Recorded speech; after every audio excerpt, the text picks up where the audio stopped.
Hi everyone, thanks for tuning into my channel, Huub Hildenbrand Guitar Academia. What you just heard was an introduction of a new concept into our scales. This lesson will be really about expanding the vocabulary of scales, and this is like we build on the concept, on the lesson we had on these 33 different basic scales, and I put the link down in the description below, but I will also tell you a little bit like a brief summary of that also here in this lesson. So the idea is actually the whole concept of this scales like theory scale like a kind of a systematic approach lesson here, or like this whole concept in general with these lessons here also on Guitar Academia, is to get a kind of a, to not exclude any scale, so not say like this scale is not possible or you can't do that or that is wrong. I mean, there are so many different versions of scales and so many different possibilities to think, to create scales or to create a certain kind of music, that it would be not appropriate, I think, to say this is wrong, this is right. You know, it's just about. Actually, it's just about like finding a structure or to organize all these different scales, organizing them for its like audible qualities. So we want to find rules. And if we apply those rules, we come up with a certain kind of sound, with a certain kind of scales. Or we can say, okay, all these scales, they belong to that kind of a group. The thing is, what you have so far, like these different concepts, like Turkish music, like these different, like 14 different tetrapentachords, or the North Indian Tat system, or what we will talk about here in this lesson, also a lot, and the Indian Melankarta system of 72 different scales. These are actually not really like systematic, not at all. Yeah, they're just trying in a way to find or to structure, or not, to find the basic scales, the basic tetrapentachords for the Turkish classical music, or like the basic scales, like the Tat concept in North Indian classical music, or the Melankarta system is of course, Melankarta is like very systematic. It's more mathematic approach, and we will talk about that. But generally, it's just to get to collect all the scales which are used in a certain kind of style, in a certain kind of culture, in a certain kind of music. As for example, in jazz, you have had always these Jamie Aebersold play-along recordings. I think they're still there.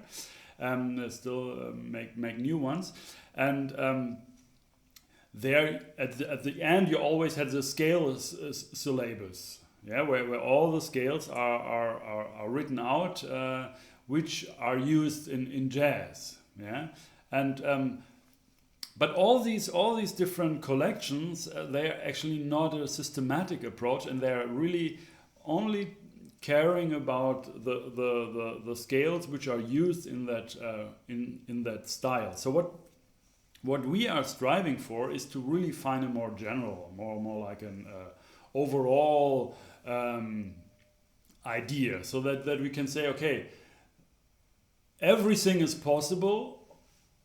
Yeah, maybe not everything. I mean, it really also, of course, it should be like also musically satisfying in some respects, in some regards. But of course, like that is something what not only we or not only you or not only me are deciding, because if it's used in other cultures, then it's definitely satisfying for them. So there are some limitations where you say, okay, I would not consider that as a scale. This is more like a chromatic cluster or whatever.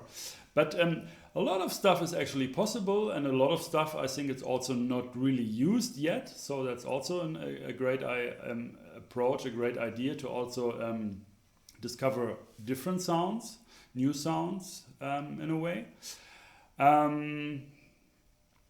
Okay, so in this lesson we will go on with that approach of finding rules or applying rules and to structure to get the whole all possibilities of different scales together in a kind of neat order where we find rules, how we can actually really structure all these things. And these rules, of course, they should make audible sense. They are not mathematic, yeah, in a way. So it's not like about finding all possibilities of something. It's really like they have to respect the actual sounds they are using. So the different notes, the different functions in the scale, they should be really like we really have to think about that, because that's the audible quality, and at the end it's just all about music, of course. All right. When we had the lesson on these 33 scales, we came up with 33 scales by applying just very simple rules. First rule was a whole step can be followed by another whole step or by a half step. A half step can be only followed and preceded by a whole step, or you can have also an augmented second. When I say whole step, I mean my major second, and half step is minor second. So an augmented second, so 3 half steps actually.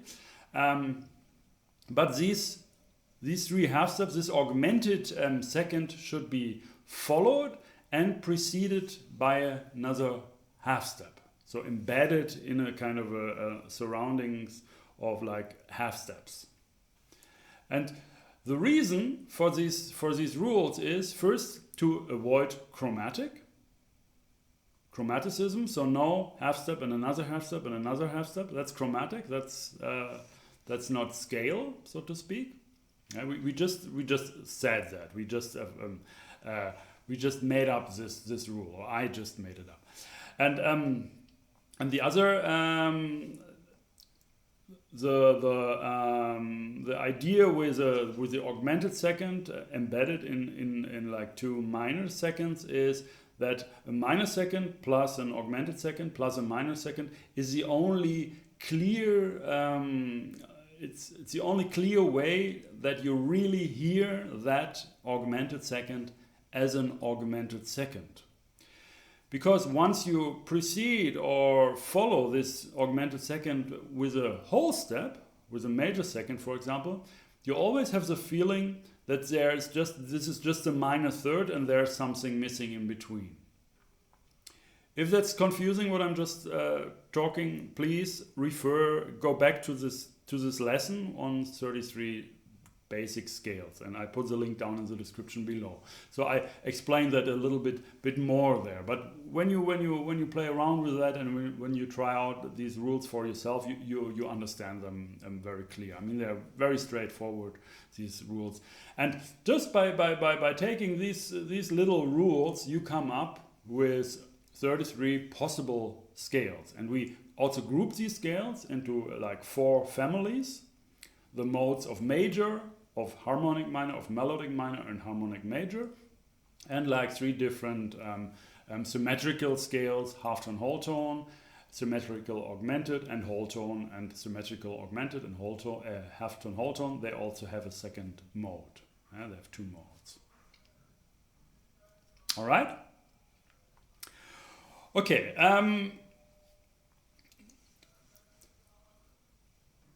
when I'm busy with scales, when I'm thinking about scales, when I'm thinking about a scale system, like a systematic approach, how to get this all in a kind of neat order, or to find rules, I always stumble over that Melancarta system of like the South Indian classical music tradition.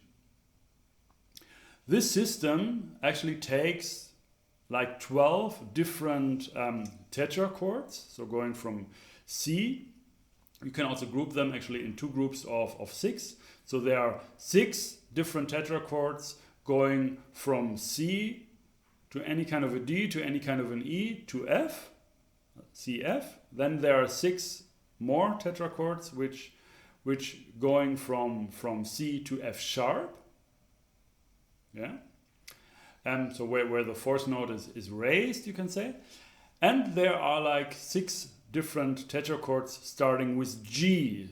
I mean, we all transpose these things on C now, because I also use my C here, and that's the easiest way to explain all these different scales, because all the notes, if they are just natural, it's just a C major scale, and then you can really easily see where are the accidentals, so where are these, where is it altered, and okay. So the accidentals like flats and sharps, they you can just, if they are applied, it means they are off. These notes are off of just the normal major scale. So it's a very good way to transpose them to C. Yeah. On this Guitar Academia, actually, we try to do everything on E. Yeah, guitar, E, low E, and so on. But for scales, we use C as a reference to compare different scales. Anyway, so we have like 6 different tetrachords starting from G. Yeah, from G to C. And so you have like 12 different tetrachords from C to F or F sharp, and you have 6 tetrachords going from G to C. And what you're doing in the system, you just write out all possible combinations. So these 12 tetrachords, they all times 6, because they all can have one of these 6 different upper tetrachords. So you come up with 72. Time for coffee.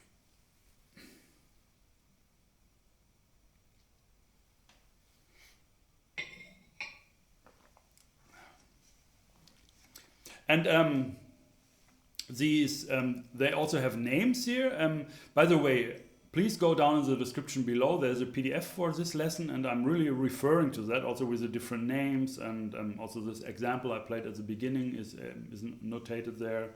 And there's some stuff I will refer to, and I think it's really wise if you also have this in front of you. If you have any problems like confusions or you don't understand, maybe you should consider that option.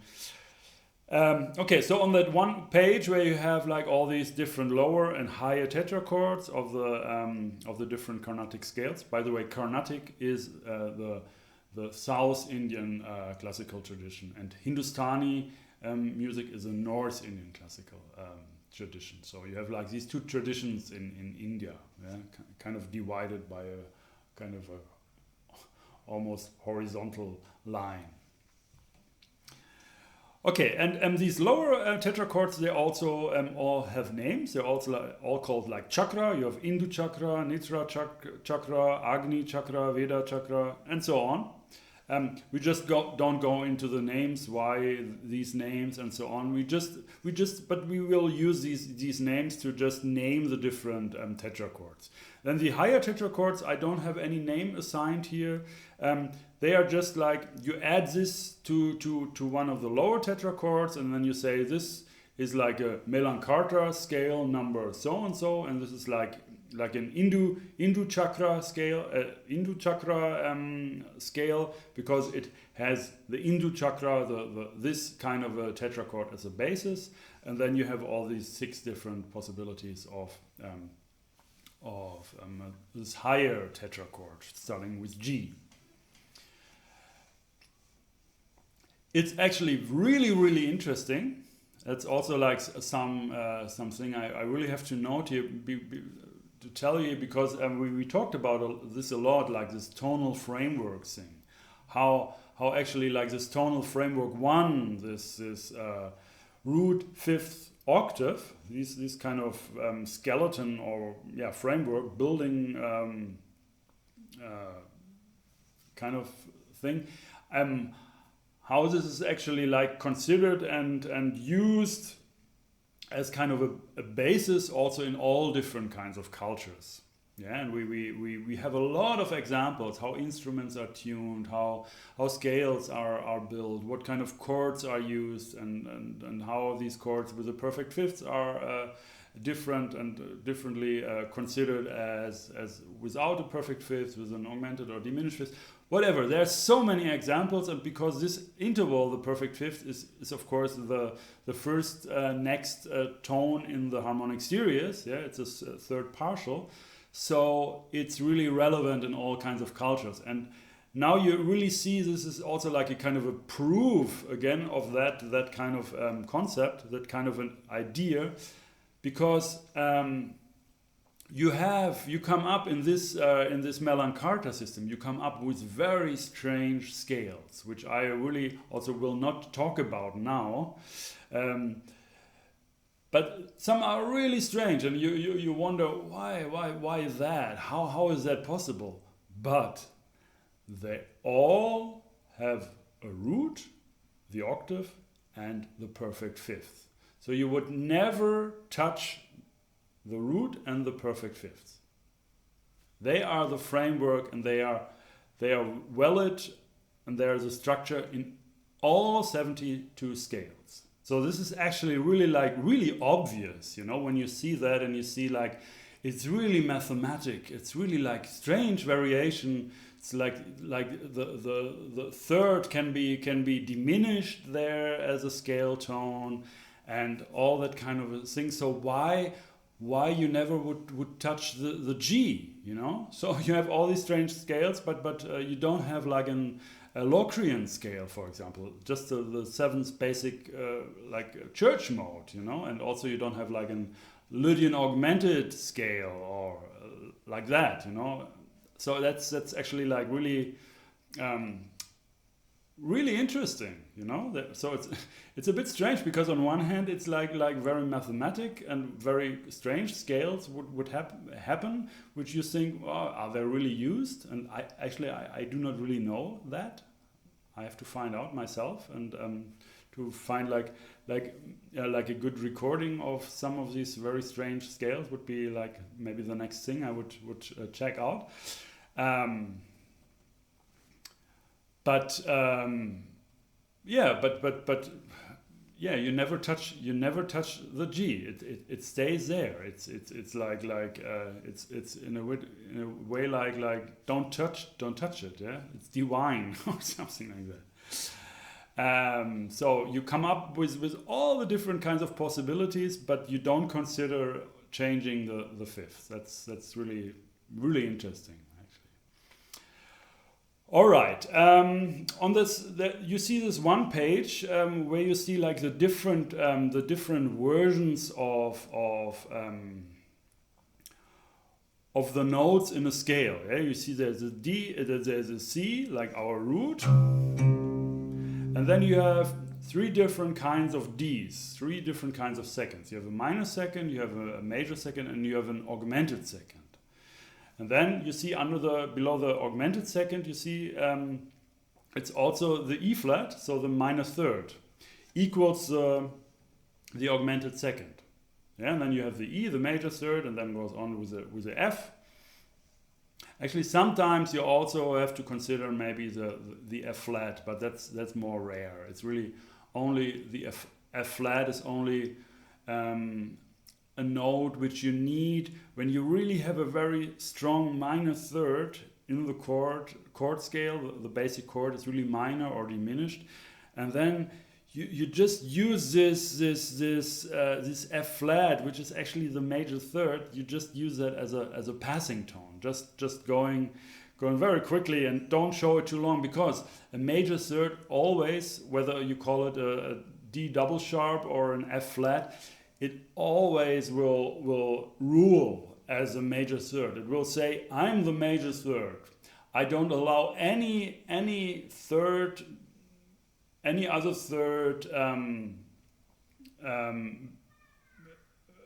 near me, or I don't allow any other third. So if you have the major third and the minor third, some people say, especially in jazz, you say, oh, you have both thirds in that scale. But actually, I don't see it like that. I see it that in this case, the major third is the third. It's the strongest. It's like in the fifth partial in the harmonic series, and the minor third has to leave its function as a third. It is an augmented second, or a sharp 9 in a chord, for example. Yeah, that's something you can always see like that when you deal with that instance where you have really like both thirds. Then normally you have the major third as your real third, and the minor third becomes actually the sharp 2, or augmented second. And this, of course, has to do with the harmonic series. That's also why I would never ever consider like a diminished third, because a diminished third will be the D and will just have that quality. Also, when you go up the harmonic series, the D, the major second, comes as a 9th partial, and after that will come the major third again. So it's like, my theory, I follow actually this idea of Paul Hindemith, who sees the major third as just a variation of the minor third and vice versa. The minor third is just a variation, a kind of very low version of the major third. And this is really valid and really true for my thinking, for my hearing, because in the different cultures there are a lot of possible intonations of this minor major thirds. And there's no clear line in between. You can't say, okay, exactly at that hertz or cent number, there the major third becomes minor. It really also very much depends on the context of in which context you play the note. So in one context it can sound as a minor third, and in another context it can sound as a major third. So it's like really, it's like it's just the third and different variations. But if the third becomes too low, yeah, then that's not a third anymore. Then it's really, you have to say that's a second. Yeah, that's a very different quality actually.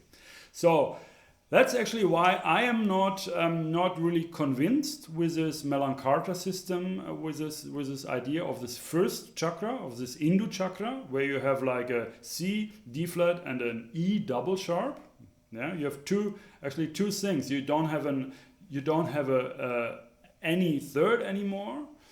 You call the second a third, and you have also added like chromatic. Yeah, you don't call it chromatic, but it's really like C, D flat, D. I mean, that's chromatic. And if you call it C, D flat, E double flat, I don't know. But it's not. I don't want to judge that. Yeah, I think if you think in a certain way, you will think of that note as a third, because it's a third note. You know, and maybe in some thinking, and maybe in the Carnatic music, it's like just very well it's a thing. So it's just now my perspective, and I don't want to exclude that, but what I want to say now is that it's just a very different thing there happening. Yeah. So I would create another rule or another box for that kind of scales. Yeah. And the same is true, of course, for the first of these higher tetra chords. Yeah, there you have the G, the A flat, and the B double flat. So that's the same story. Yeah.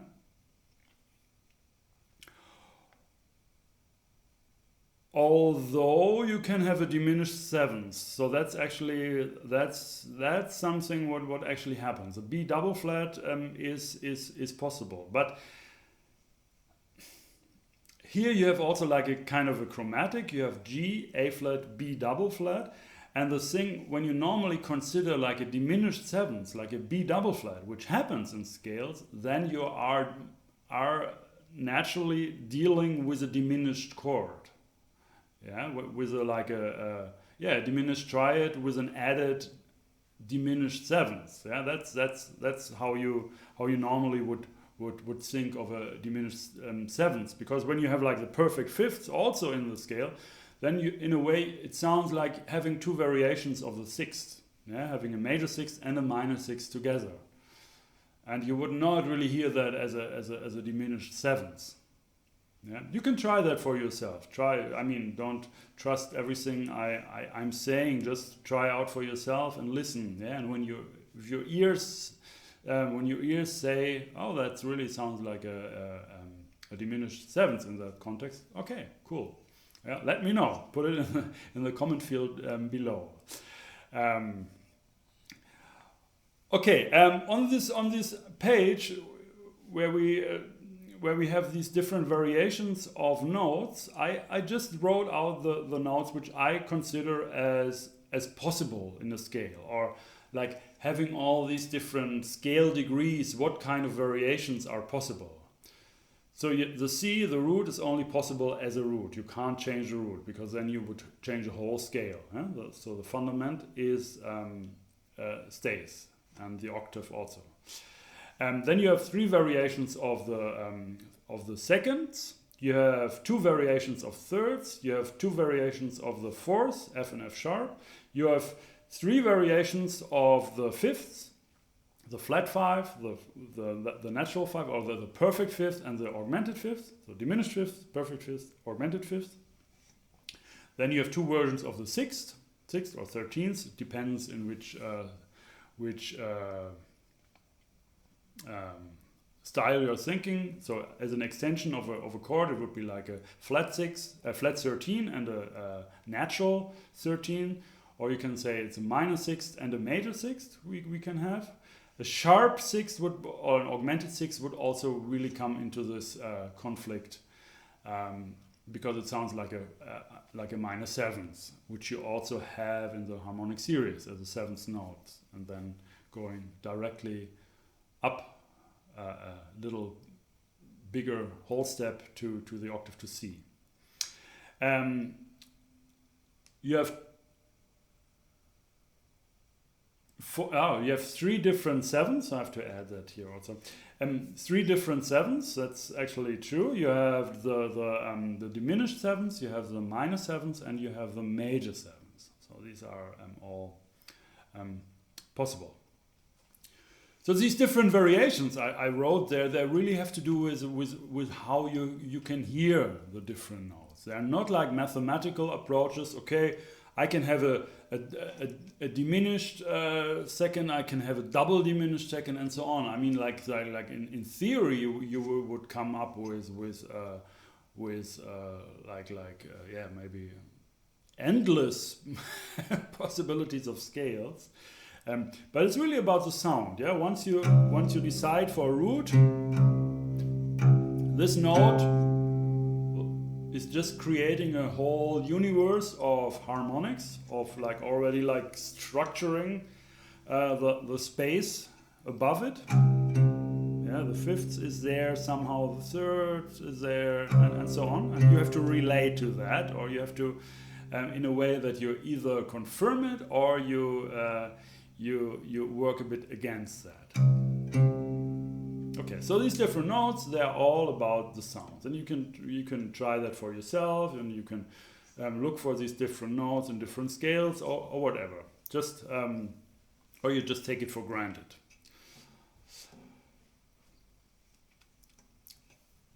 Now, we will now add another rule, another possibility, which brings us more scales which are not too far away from these 33 scales we came up with. And the rule is we're now looking for, it's a kind of a rule with exceptions, you can say. We are looking now at these all possibilities, variations of the different scale degrees, and we look for possibilities where we actually can have chromatic. Not really chromatic, and that's the trick here. We look for two half steps following, a minor second and another minor second, where we actually have three different notes. And by three different notes, I mean like three different, I mean these are variations of three completely different notes. So for example, you could have an E, and you could have also a D sharp and an F. So from D sharp to E and to F, these are like two half steps. So you can say it's chromatic, but actually you're not using the same note or the same scale degree two times. Yeah, you don't say it's E flat to E and then to E sharp, or it's E flat to F or something like that. Yeah, so you're not, you actually, it's possible to have these two minor seconds, that kind of chromatic thing there, but not having any note in like two variations or three variations. You understand that? That's very, very important here, and you can just go through the whole thing here, through all these different kinds of scale degrees, and then you find out like different possibilities of where you can actually do that. You can do that for C, for example. You can have the C, and you can have a lower. You can go a half step lower to B and a half step higher to D flat. You have this for A, G sharp A, B flat. You have this for G, F sharp G, A flat.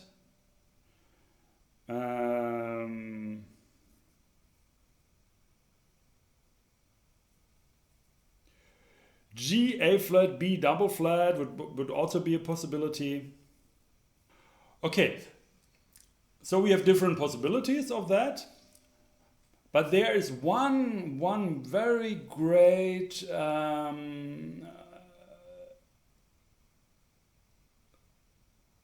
thing.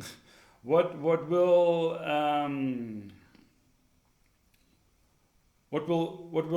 separate actually two concepts here in a way of these chromatic triads. I call them chromatic triads actually.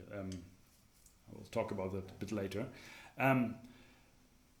The idea is we step out of these very simple rules where we constructed these 33 different scales, and what we want to do now, very gradually expand on different, maybe more exotic scales, but really try to keep it really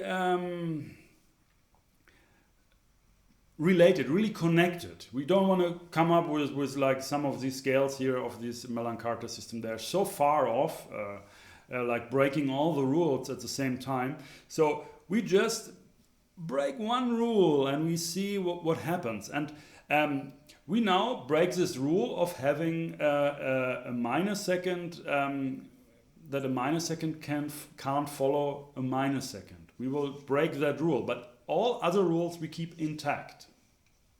Okay, so augmented second is embedded in two minor seconds, and a major second can be followed by a minor second and a major second.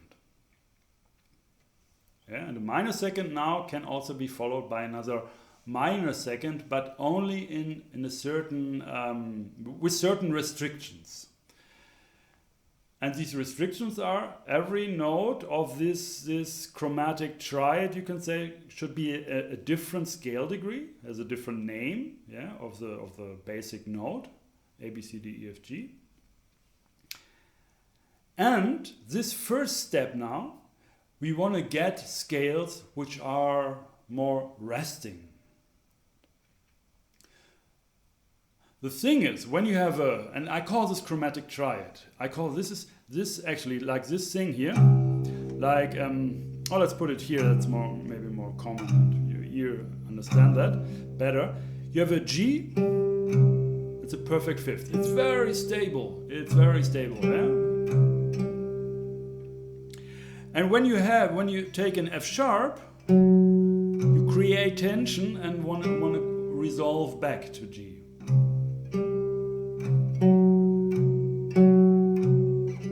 Because G is strong, G is like resting, and you can't avoid that because that's the harmonic series. And the A flat above the G, a half step above the G, also creates this tension, this very sad mood, and really this urge to go down to the perfect fifth.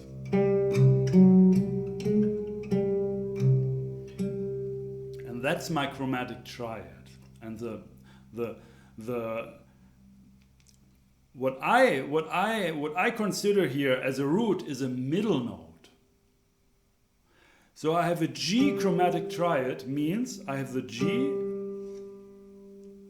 you can say, approached by two half steps below and above.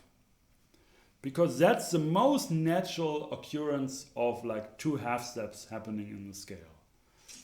The middle note is a strong, the pillar, you can say, and then you have these colors around it, which really like are building tension. Otherwise, for example, I do that. I have like, or let's assume what else we had. G sharp, A, B double, no, sorry, B flat, A, G sharp.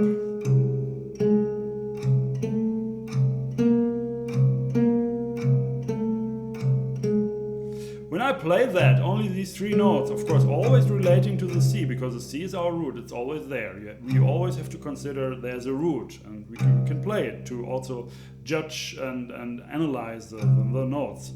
To me, it sounds like chromatic here. This is chromatic. It's going from B flat to A flat to two scale degrees, the sixth and the seventh. Yeah, I would say it sounds really. It doesn't sound as a G sharp here in this context. This note. It's like.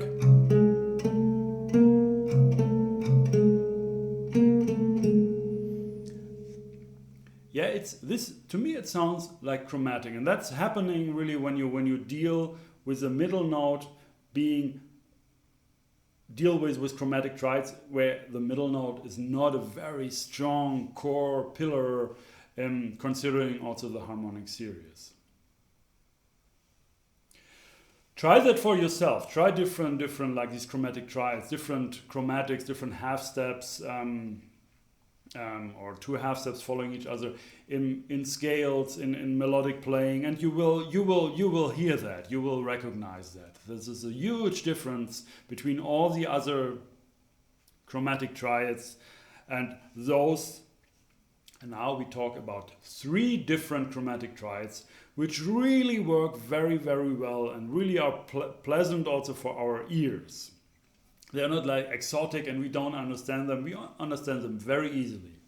Yeah, so that's also like a quality of scale. So we are we're branching out of these 33 scales, but we still are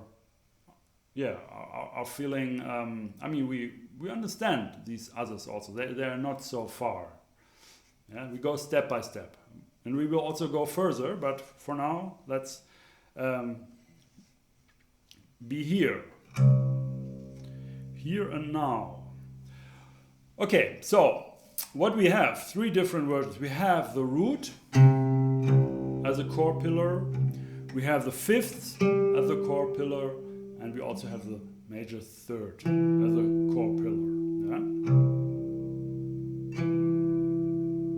If we take the first six the first six partials of the harmonic series, we come up with this just a plain, simple major triad. C major triad built from, in this case, from C, from the root, from the fundamental of the harmonics series.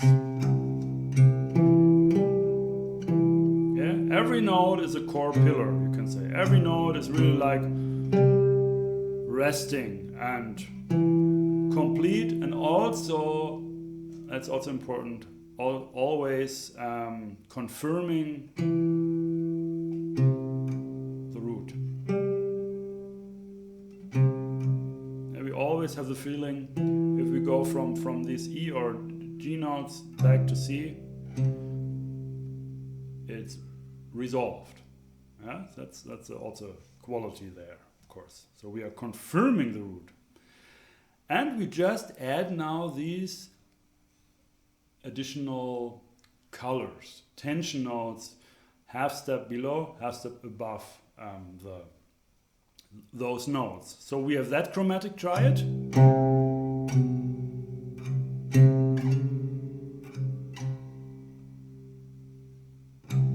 Let me just play a little bit with that.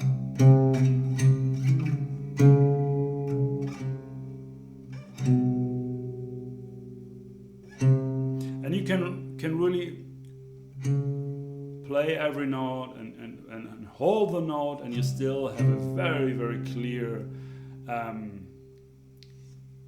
the picture is very, very clear that actually tension, resolution, yeah. It's completely clear, the picture is in focus, always. The same is true for G.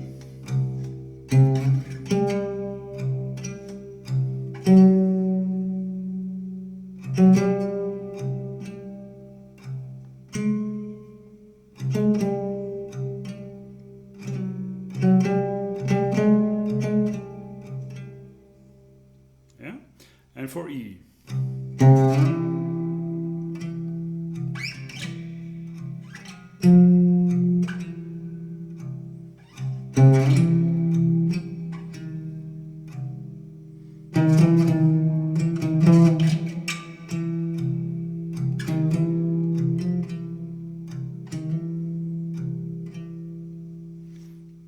All these three different versions where we have this chromatic triad on C, on E, and on G, these are really like also happening in scales of musical practice.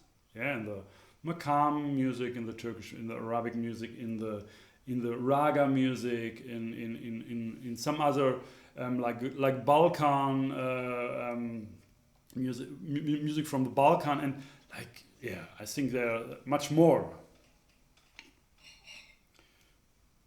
Of course, because it's like really related to the harmonic series, right? I mean, come on.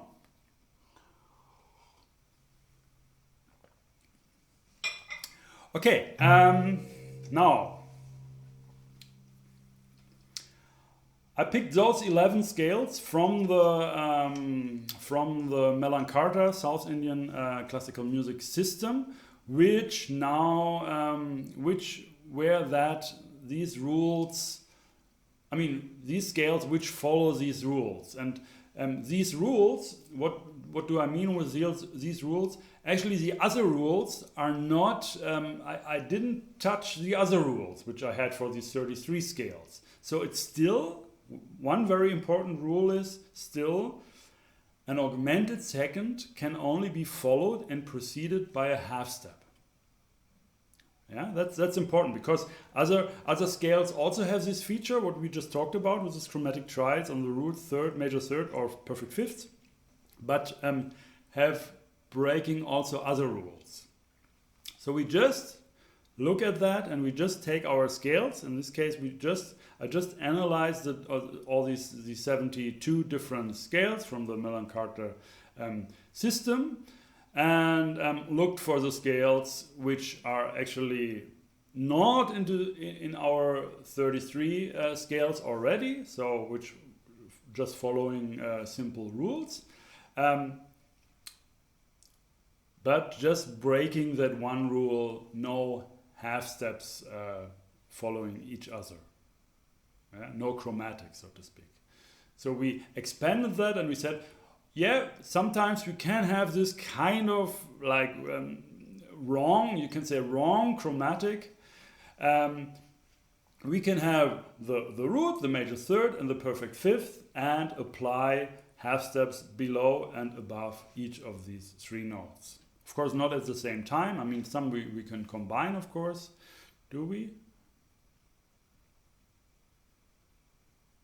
That's another interesting question. Do we? Yeah, we can actually. Yes, sure.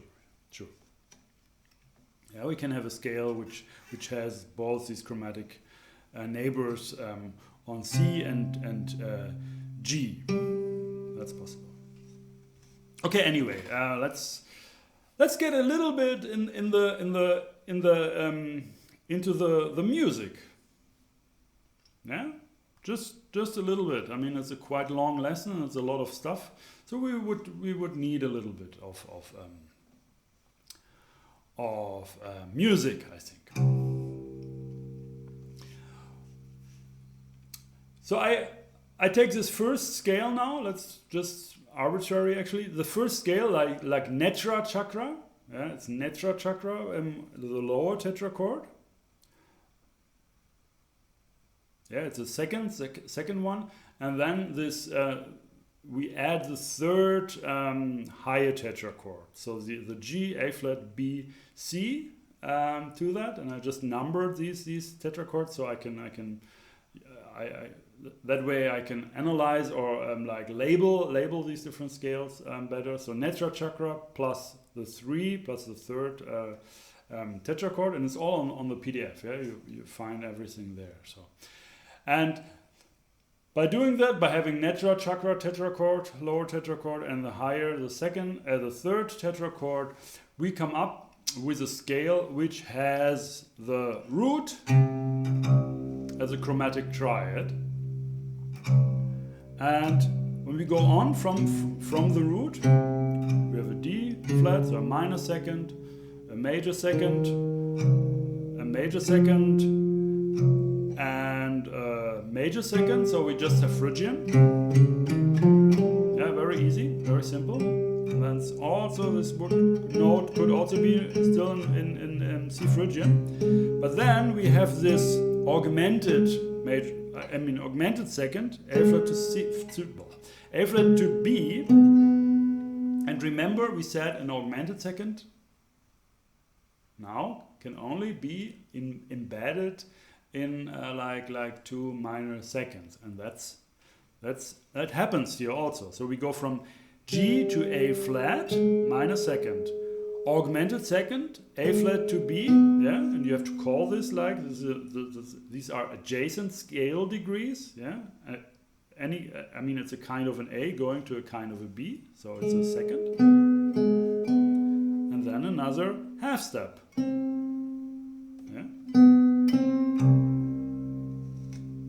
And then if we would go higher, we have another half step. But this is not really sounding as chromatic now. It's just more like a kind of a diatonic approach of the C.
just play now all these different scales for you.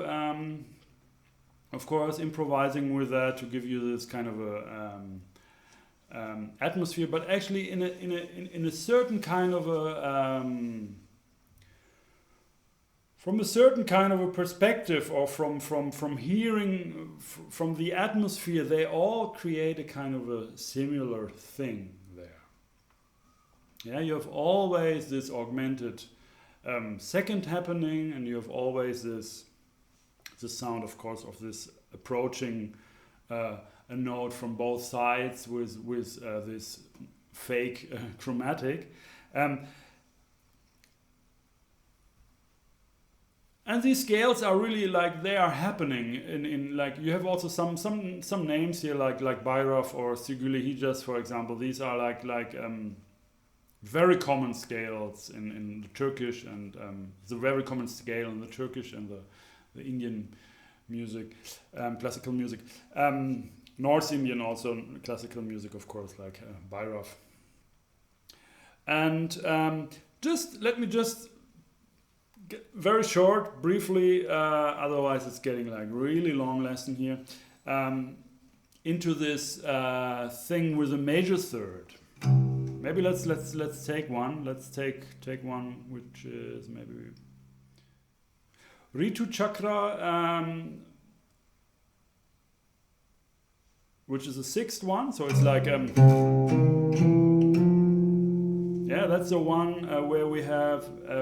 That's the one tetrachord where we have this major third embedded, or have this major third as a root of the chromatic triad we talked about. D sharp E F, C D sharp E F, and so we have a kind of a C, a kind of a D, a kind of an E, a kind of an F, and we go up to G. And then we take this third higher tetrachord, so this kind of harmonic minor fifth mode thing. G, A flat, B, C. Yeah, so we have this augmented second happening here.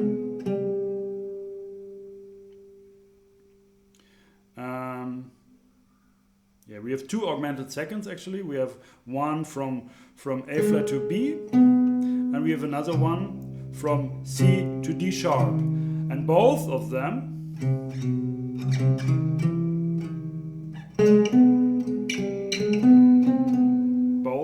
are embedded. They have both a minor second preceding or following this augmented second. So let me just play a little bit.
And this we will talk when we talk about the different like makams in Turkish classical music. When we will talk about Sega and Müstehar, especially Sega. Yeah, we will talk about that. There we exactly have this. Yeah, a lot of melodic fragments I just played came actually from that Sega scale. So actually the root of Sega is in a way like the major third of a kind of a major scale, but it has this leading tone and also this thing going down. So yeah, so maybe this sound was already like kind of familiar to you. That's really because it's used. It's used in practical music. It's a really nice, also makam, really nice like scale like sound in the Turkish makam music. Also in Arabic music, of course. So just to have a just very brief summary. We extended our basic rules, which we applied to form our 33 basic scales. To this rule, to the new rule, you can have kind of chromatic, but these chromatic triads you create, the roots should be only like notes of the major triad, C, E, G in C major. Yeah, and all other rules should not be altered of these 33 different scales. So it's just one branching out a little bit, so to speak. Of course, already creating like very nice, beautiful sounds, but it's still in a way related. Yeah, still like most of the rules we are still apply. All right, so I think you have enough. I hope you made it until this point of this lesson. It was a really long lesson. And don't forget to download the PDF. It also helps, of course, this channel. It supports my channel, would be really cool. And also down in the description below, you have a link where you can support the channel even more, get more involved in the whole thing. Just follow it on my website, hoophildenbrand.com, and there the Guitar Academia page. There's a button where you can also donate. So this would be really cool. Yeah. I hope you got something out of that. You learned something and you get like inspired to check out these different sounds here. And yeah, listen for these different rules and how they are actually like result into different sounds and why these rules exist. This is something you just use your ears and listen for the outcome of these different rules if you apply them. All right, so that's it. Thanks for watching. My name is Hoop.